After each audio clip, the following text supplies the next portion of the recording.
সম্মানিত দর্শক, আজকে শেয়ার করব অল্প কাপড় দিয়ে সকল মাপের জন্য সূত্র সহ গোলজামা কিভাবে কাটিং করবেন আজকের এই ভিডিওতে শিখতে পারবেন। তো ভিউয়ার্স দেখে আমি এভাবে দুই পার্ট করে নিলাম, নেওয়ার পরে এখন আমি চার পার্ট করে নিব। ঠিক আছে, চার পার্ট করতে হবে বডি অনুযায়ী। বডি যেহেতু 37-37-এর চারের এক অংশ আপনার 9 ইঞ্চি 2 পয়েন্ট নেওয়ার পরে আরও 1.5 ইঞ্চি কাপড় বাড়তি নিতে হবে। তো দেখেন, খেয়াল করেন একটু।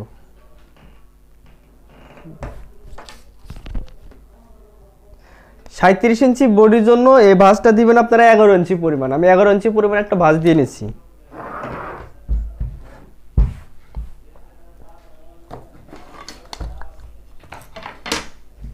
এখন এখানে একটা মার্জিন দিয়ে নেব।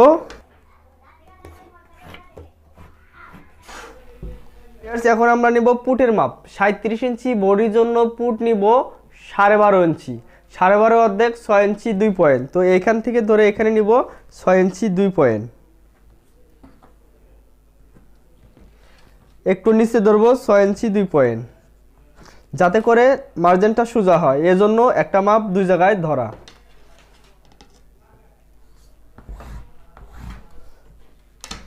এবার আসেন হাতার মুহুরিটা। পুটের এখান থেকে ধরে হাতার মুহুরি বা বগল বা আরমহল, ঠিক আছে, এখান থেকে ধরে নেবেন আপনারা 6 ইঞ্চি। এখানে একটা মার্জিন। তো এবার আসেন আমাদের লম্বাটা কত আসলো হাফ বডির, দেখে নেই। হাফ বডির লম্বাটা হবে 14 ইঞ্চি। 14, 15, 16 এর চাইতে বেশি নেবেন না, তাহলে দেখতে খারাপ হবে। তো আমি নিচ্ছি 14 ইঞ্চি। এখানে মোট আছে হলো 15 ইঞ্চি, সেলাই করার পরে 1 ইঞ্চি শর্ট হয়ে যাবে। ঠিক আছে, এবার আসেন গলার মাপ। আপনারা যদি বক্রম দিয়ে গলা দেন তাহলে এক পদ্ধতিতে কাটিং করতে হবে, বক্রম ছাড়া যদি গলা দেন তাহলে এক পদ্ধতিতে কাটিং করতে হবে। তো দুইটা সিস্টেমই এখন বুঝিয়ে দিব। তো যদি বক্রম ছাড়া গলা কাটিং করেন 37 ইঞ্চি বডির জন্য, তাহলে গলার পাশে নেবেন 1 পয়েন্ট কম 2.5 ইঞ্চি, 1 পয়েন্ট কম 2.5 ইঞ্চি। এই মাপটা ধরবো একটু নিচে, এখানে ধরবো আমরা 2.5 ইঞ্চি, ফুললি 2.5 ইঞ্চি। এখানে 1 পয়েন্ট কম নিছি, এইখানে 2.5 ইঞ্চি নিছি। ঠিক আছে, এখন নিব আমরা গলার লম্বাটা। গলার লম্বা নিব আমরা 4.5 ইঞ্চি। তো দেখেন গলার লম্বাটা যে আমি 4.5 নিলাম, সেলাই করার পরে আরো 2 পয়েন্ট কিন্তু বড় হবে নিচের দিকে, এবং এই পাশেও 2 পয়েন্ট বড় হবে, এজন্য কিন্তু এখানে আমি 1 পয়েন্ট কম নিছি। এখন যদি আমরা বক্রম দিয়ে গলাটা কাটিং করি, সেই ক্ষেত্রে গলার পাশে নিব 2.5 ইঞ্চি, গলার লম্বাটা নিব 5 থেকে 5.5 ইঞ্চি। ঠিক আছে, এখন বডির মাপ। বডির মাপ যেটা আছে সেটার 4-এর 1 অংশ নেওয়ার পরে সাইডে 1.5 ইঞ্চি কাপড় বাড়তি নিতে হবে। 37-এর 4-এর 1 অংশ 9 ইঞ্চি 2 পয়েন্ট নেওয়ার পরে এখানে 1.5 ইঞ্চি কাপড় বাড়তি নিব। নেওয়ার পরে এখান থেকে ধরে এখানে হবে কোমরের মাপ হচ্ছে 33-এর 4-এর 1 অংশ 8 ইঞ্চি 2 পয়েন্ট নেওয়ার পরে এখানে নিব আমরা 1 ইঞ্চি কাপড় বাড়তি। নেওয়ার পরে যদি বিবাহিত মেয়েদের জন্য গোলজামা তৈরি করেন, সেই ক্ষেত্রে বডির পার্টে শেপ দিবেন, শেপ দিলে ভালো হবে। তো আমি এখানে একটা শেপ দিয়ে নিব, শেপের জন্য আরও 1 ইঞ্চি কাপড় আমি বাড়তি নিব। ঠিক আছে, এখন এখানে আমরা মার্জিনটা মিলিয়ে দিব এইভাবে। এখানে মনে রাখবেন, সামনের গলা পিছনের গলা এক সমান দিলে হাতার এখানে তালপাট কাটিং করা যাবে না, হাতার এখানে তালপাট কাটিং করা যাবে না, এবং ঘাড়ের এখানে শেপ দেওয়ার কোনো মানে ডাউন দেওয়ার কোনো প্রয়োজন হয় না। যাদের স্বাস্থ্যটা অতিরিক্ত তাদের ক্ষেত্রে ডাউনটা দিলে ভালো হয়, যাদের স্বাস্থ্য কম তাদের ক্ষেত্রে যদি ঘাড়ের এখানে বেশি করে ডাউন দেন, সেই ক্ষেত্রে গলাটা বারবার পড়ে যাবে। তো এই কোণার থেকে ধরে 1 ইঞ্চি উপরে একটা চিহ্ন দিতেছি, দেওয়ার পরে সেই চিহ্ন অনুযায়ী আপনারা এইভাবে রাউন্ডটা আপনারা মিলিয়ে নেবেন। এরপরে গলার রাউন্ডটা এভাবে গোল করে নেবেন।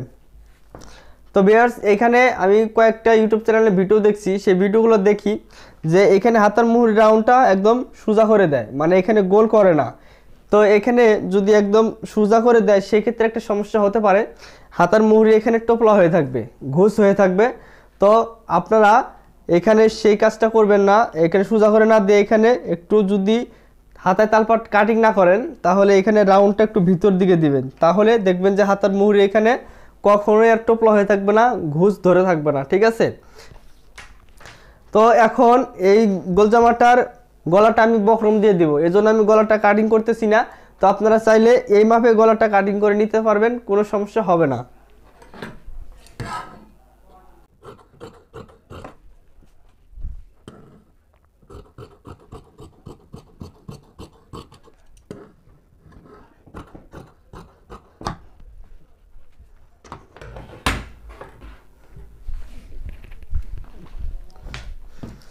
এখানে যে কাপড়টা আছে এই কাপড়টাকে এখন আমরা ডাবল করব, ঠিক আছে।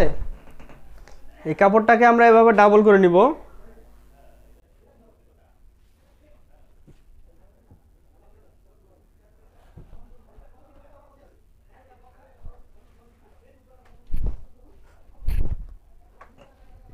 তো এখন এখানে যেহেতু আমরা ডাবল ঘের দিব এজন্য কাপড়টা আড়া করে নিতে হবে। তো আপনারা দেখেন এই সাইডের যে কোণাটা আসলো, তো দেখেন এই যে এরকম যে খোলা সাইড আসবে, ঠিক আছে, এই সাইড থেকে আপনারা কোণা করে নেবেন।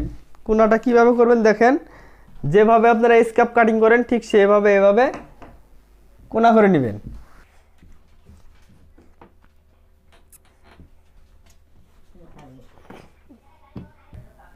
এই যে দেখেন বহরটা কিন্তু বড় হয়ে গেল, মানে এখানে ডাবল ঘের হয়ে গেল, ঠিক আছে। এখানে 4 পাট কাপড়, তারপরও এখানে দেখেন ঘেরটা আছে 27 ইঞ্চি। 27কে যদি আরো 4 যোগ করেন তাহলে দেখেন কত হচ্ছে, অনেক অনেক ঘের হচ্ছে, ওটা সর্বনাশ, দেখেন বহু ঘের হয়ে যাচ্ছে, ঠিক আছে। তো এখন এখানে একটা সূত্রই বলি আমি, এখানে যদি ডাবল ঘের দেন, লম্বাটা যদি বেশি দেন, সেই ক্ষেত্রে এখানে কিন্তু জয়েন্টটা বেশি পড়বে। জয়েন্টটা কেন পড়বে, এখানে যে বহরটা যে দোহাতাপানা বহর, আপনারা জানেন দিন দিন কাপড়ের বহরটা কম হয়ে যাচ্ছে, এজন্য কিন্তু এই জয়েন্টগুলো পড়তেছে। তো কাপড়ের বহর যদি বেশি থাকে সেই ক্ষেত্রে কিন্তু এই জয়েন্টটা পড়ে না, বহর কম হওয়ার কারণে কিন্তু জয়েন্টটা পড়ে। আপনারা যখন কাস্টমারের কাছে কাপড় নেবেন তারকে ভালো করে বুঝিয়ে বলবেন যে ডাবল ঘের দিলে নিচে কিন্তু জয়েন্ট পড়ে। অনেকে আছে ভাই বুঝে না, অনেকে আছে বুঝে না, যে বলে এত কাপড় দিলাম তারপরও জয়েন্ট কেন পড়ছে। আপনারা এই জিনিসটা সেলাই করার আগে তাকে ভালো করে বুঝিয়ে বলবেন যে গোলজামা কাটিং করলে অবশ্যই অবশ্যই যদি ডাবল ঘের দেন তাহলে কাপড় জয়েন্ট পড়বে নিচে ঘেরে। তো এখন এখান থেকে আপনারা একটা কাজ করবেন, আমরা যে হাফ বডিটা কাটিং করছিলাম সেই হাফ বডিটা এইখানে রাখবো। দেখেন দেখেন হাফ বডিটা এটার উপরে রাখবো, তবে হাফ বডিটা এখানে রাখার একটা পদ্ধতি আছে। সেই পদ্ধতিটা কি দেখেন, এইখানে একটু কোণা আসছে এবং এখানে টিকিনের জন্য আমি এতটুক মাইনাস করে দিলাম, যতটুকু টিকিন হবে ততটুকু পরিমাণ দেওয়ার পরে আপনারা এভাবে লম্বাটা নিয়ে নেবেন। দেখেন এভাবে যতটুকু লম্বা প্রয়োজন আপনারা নিয়ে নেবেন, আর বাকি যে কাপড়টা থাকবে সেটাতে আমাদের হাতা আসবে। তবে এখানে যে আমি হাফ বডিটা রাখছি, এই হাফ বডিটা রাখার কিন্তু একটা পদ্ধতি আছে। হাফ বডিটা এখানে বসানোর একটা পদ্ধতি আছে, সেটা কেমন দেখেন, এইখানে একটা কোণা আসছে এবং এখান থেকে ধরে এখানে একটা কোণা আসছে। তো এরকম করে আপনারা বসাবেন যাতে এখানে একটা কোণা পড়ে আর এখানে একটু কোণা পড়ে, মানে এদিক দিয়ে সরানো এদিক দিয়ে সরানো, এখানে একটু চাপা হয়ে আসে। তাহলে হবে কি, গোলজামার ঘেরটা যখন আমরা লাগাবো চতুর সাইডে এক সমান হয়ে পড়ে থাকবে, দেখতে খুব সুন্দর লাগবে। কোমরে এখানে কিন্তু কুচি নাই, তবুও যদি ঘেরটা লাগিয়ে নেন এইভাবে কাটিং করেন তাহলে দেখবেন চতুর সাইডে কুচির মতো বোঝা যায়, সেই ক্ষেত্রে অনেক সুন্দর দেখা যায় জামাটা। তো অনেকে এরকম সোজা করে দেয়, সোজা করে দিলে এখানে হাফ বডি দেওয়ার কোনো মানেই আসে না।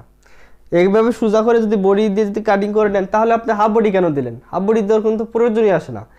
কারণ এই বডিটা যখন লাগাবো তখন তো মনে করেন ঘেরটা বোঝা যাবে না, কারণ দুই সাইডে কাপড় শুধু বেশি দেখা যাবে, মাঝখানে বোঝা যাবে না যে মাঝখানে ঘেরটা বেশি, এরকম বোঝা যাবে না।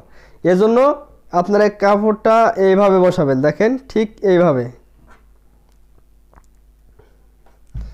এইভাবে কোণা করে নিয়ে বসাবেন। বসানোর পরে আপনারা এইখানে একটা মার্জিন দিবেন, এইভাবে দেওয়ার পরে আরো 1 ইঞ্চি উপরে আরেকটা মার্জিন দিবেন, হাফ ইঞ্চি উপরে, হাফ ইঞ্চি মার্জিন দেওয়ার পরে এখন এই ঘাড়ের এখানে ধরবেন ফিতাটা, ধরে লম্বাটা নেবেন। তো আজকে লম্বাটা নিব আমি 46, এখানে আরও 1 ইঞ্চি বাড়তি নিয়ে কাটিং করব। আর নিচে আপনারা চাইনিজ 47, অথবা আপনারা একটা কাজ করবেন, এক হাত দিয়ে এখানে ধরবেন আর কিন্তু চক ধরবেন, ধরে আপনারা এইভাবে শুধু দেখেন এইভাবে গোল করে নেবেন।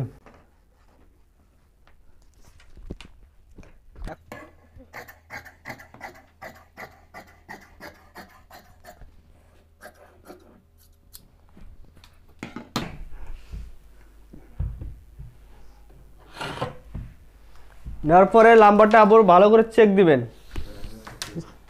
47 ইঞ্চি আছে নাকি, কোনো জায়গায় কম বেশি হলে সেটাকে সমান করে নেবেন। এই কোণাটা একটু বড় হয়েছে, তো কোণাটা আমি এখন একটু ছোট করে নিচ্ছি, তা না হলে কিন্তু মানে ঝুলে যাবে এক সাইড।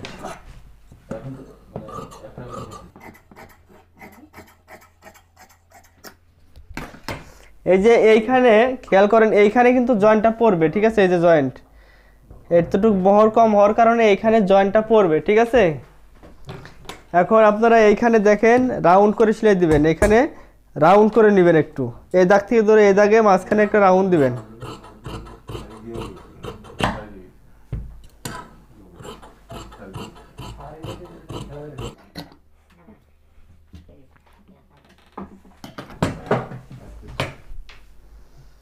এখন আমি হাতাটা কাটিং করব, এরপর এখানে জয়েন্টের কাপড়টা কিভাবে বের করবেন সেটা দেখিয়ে দেব। তো ভিউয়ার্স দেখেন, এই কাপড়টা কিন্তু আমাদের যখন বডির পার্টটা কাটিং করছি সেই বডি পার্টের সাইডে থেকে মানে বেঁচে গেছে, এই কাপড়টা দিয়ে আমরা হাতা কাটিং করব। এটা দিয়ে শর্ট হাতা হবে, কিন্তু আমরা হাতার মুখে মাইক দিব, মাইক সিস্টেম হাতা হবে। তো শর্ট হাতাটা আমাদের প্রয়োজন 10 থেকে 11 ইঞ্চি। তো দেখেন এই কাপড়টা যদি আমরা এখন 4 পার্ট করে নেই, এইভাবে কাপড়টা আপনারা এভাবে 4 পার্ট করে নেবেন, ঠিক আছে? তো অবশ্যই কাপড়টা পাতলা করে রাখতে হবে, যেহেতু কাপড় কম, পাতলা করে আমরা রাখছি। রাখার পরে আপনারা এইভাবে নেবেন, দেখেন এইভাবে নেবেন। নেওয়ার পরে আপনারা এইখানে দাগ দিয়ে আপনারা হাতার লম্বাটা নেবেন, যাতে ঘাড়ের থেকে ধরে কুনি পর্যন্ত থাকবে হাতাটা, হাতার কুনির নিচ থেকে ধরে মাইক সিস্টেম যেটা থাকবে সেটা, তাহলে ভালো হবে, মানে হাতা ওঠানামা করতে সহজ হবে। তো এখান থেকে ধরে আমরা নিচ্ছি মোট 12 ইঞ্চি, ঠিক আছে? নেওয়ার পরে হাতার মুখটা নিচ্ছি 10-এর অর্ধেক 5 ইঞ্চি। নেওয়ার পরে এখানে আরও 1 ইঞ্চি কাপড় বাড়তি নিচ্ছি। তো এখন হাতার মুহুরিটা আপনারা কি হিসাবে নেবেন? বডি হিসাবে নিতে হবে।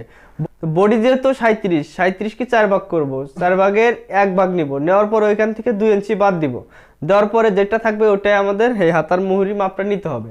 তো 37-এর 4-এর 1 অংশ 9 ইঞ্চি 2 পয়েন্ট। তো 9 ইঞ্চি 2 পয়েন্ট থেকে যদি আমি 2 ইঞ্চি বাদ দিয়ে দেই, তাহলে হচ্ছে 7 ইঞ্চি 2 পয়েন্ট, মানে সেলাই করার পরে যাতে 7 ইঞ্চি 2 পয়েন্ট থাকে, ঠিক আছে? তো এজন্য আমাদের হাতাটা কাটিং করতে হচ্ছে 8 ইঞ্চি। তো এইখান থেকে ধরে দেখেন 8 ইঞ্চি, এখানে অল্প একটু জয়েন্ট পড়বে হাতার মুহুরিতে, 7 ইঞ্চি 2 পয়েন্ট। নেওয়ার পরে এখানে আরও হাফ ইঞ্চি কাপড় বাড়তি, ঠিক আছে? নিয়ে আপনারা এভাবে রাউন্ড করে নেবেন। এরপর আমি শেপ কাট দিয়ে দেখেন শেপটা দিয়ে নিচ্ছি। বাড়তি করে অবশ্যই দিতে হবে।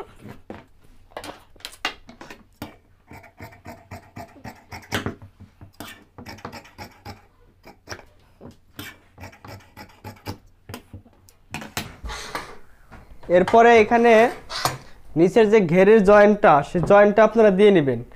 জয়েন্টের কাপড়ে অনেক সময় আপনারা কাপড়ে যদি উল্টা সিজা থাকে, তাহলে কিন্তু অনেক সময় জয়েন্ট দিতে সমস্যা হয়ে যায়, কাপড় আপনাদের উল্টা সিজা হয়ে যায়। তো সেই ক্ষেত্রে আপনারা কি করবেন, দেখেন এই যে সাইড থেকে যে কাপড়টা আসছিল, এই কাপড়টা আপনার উল্টা সিজা করে রাখবেন। দেখেন এই যে এটা যেভাবে বাজ করছি এটাও সেভাবে বাজ করে নিচ্ছি, তবে এটা করছি 4 পার্টে, এটা করছি 2 পার্টে, কারণ এখানে আমাদের 2 পার্টের জয়েন্টটা পড়তেছে, 4 পার্টে কিন্তু না, ঠিক আছে? এটা কিন্তু সোজা, এটাও সোজা, সোজার দুইটার দিকে একদিকে রাখলাম। রাখার পরে এই কাপড়টাকে আমরা যতটুকু জয়েন্ট প্রয়োজন অতটুকু পরিমাণ নিব, দেখেন। নেওয়ার পরে এইভাবে আমরা কেটে নিব, ঠিক আছে?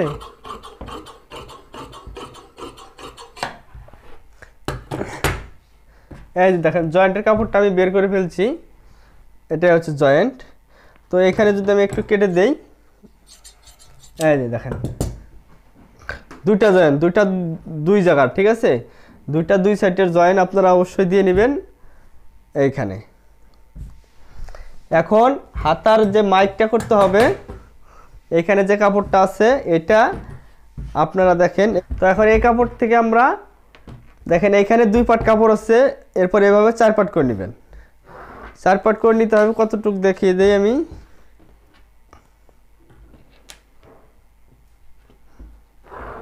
চার পাট করার পরে যাতে এই পাশে থাকে আপনার 8 ইঞ্চি, এ পাশে যাতে 8 ইঞ্চি, ঠিক আছে, স্কোয়ার থাকতে হবে। এরপরে এই পাটটা আপনারা এইভাবে কোনা করে রাখবেন, কোনা অনুযায়ী। এখানে দেখেন একটা কোনা আসছে, এখানেও একটা কোনা আসছে, যেভাবে আমরা ঘেরটা কাটিং করছিলাম ঠিক একইভাবে রাখবেন। রাখার পরে এইখান থেকে ধরে নেবেন 5.5 সেলাই সহ, 5.5 সেলাই করার পরে 5 ইঞ্চি টিকবে।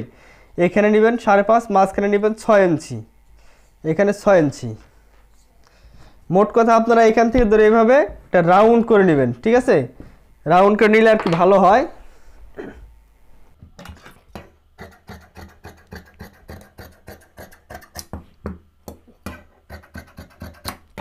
যাতে এখানে মিলে, যে এরকম করে যাতে মিলে, ঠিক আছে।